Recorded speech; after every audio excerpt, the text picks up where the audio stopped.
की अवस्था है और घर से निकले थे, कोई साथी नहीं है, कोई समझाने वाला नहीं, और आज इतना जीवन हो गया इसी यार के सहारे हुआ है। इसी यार, ना 1 रुपया कभी था, न रहा है, न रहेगा। प्रेमानंद का 1 रुपया नहीं है, प्रेमानंद की एक वस्तु नहीं, ना रहा ना रहेगा। हाँ, प्रेमानंद की सब वस्तुएं हैं, ना होते हुए भी पूरा विश्व मेरा। क्यों? प्रेमानंद भगवान का है। भगवदानंद को प्रेमानंद कहते, वही संपत्ति। जीवन भर एक ही साथी रहा है, और हे नाथ ऐसी कृपा करना दूसरा साथी बने ना। अब आओ तो मृत्यु रूप में ही आओ, और किसी रूप में मत आना। साथी हो तो आपका साथ हो। सर्वहरण करने वालों में मैं मृत्यु हूं, बस उस रूप का इंतजार है। आओ उस रूप में और समेट लो अपनी लीला। बस कभी किसी से शिकायत, कभी किसी ने कैसे हो, आनंद है। नहीं सुना है किडनी खराब है तो सुना ही होगा, कोई दुख नहीं, कोई दुख नहीं। वर्तमान दुख वर्तमान के आनंद से बहुत छोटा है। क्या दुख है?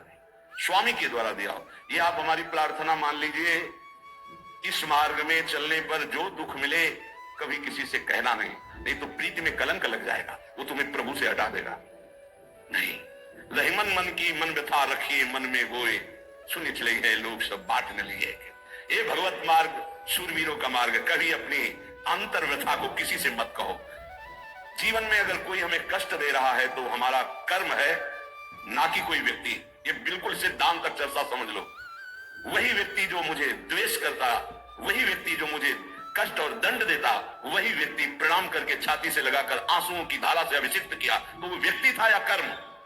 जब कर्म भोग हो गया तो वही हृदय से लगा के अश्रुधारा से क्षमा कीजिए। बहुत ऐसा नहीं, आप तो बड़ी कृपा की। व्यक्ति कभी कष्ट नहीं देता, मेरा कर्म उसके ऊपर सवार होकर मुझे दंड देता, इसलिए मैं किससे कहूं? अपनी जबान से दांत कट जाए तो किससे कहूं? ये जो दांत, इससे जबान हमारी पीड़ा को किससे कहूं? अपने हाथ से चोट लग जाए किसको कहूं? ऐसे सब आत्मस्वरूप हैं, हमारा कर्म ही उनके ऊपर सवार होकर हमें दंड दे रहा है। इसलिए भाई, श्रीपाद का सिद्धांत जो कह रहे कि अगर भगवत प्रेम प्राप्त करना है तो मुंह बंद। 22 बाजार में कोड़े मारे गए, एक बार भी श्री कृष्ण से नहीं कहा।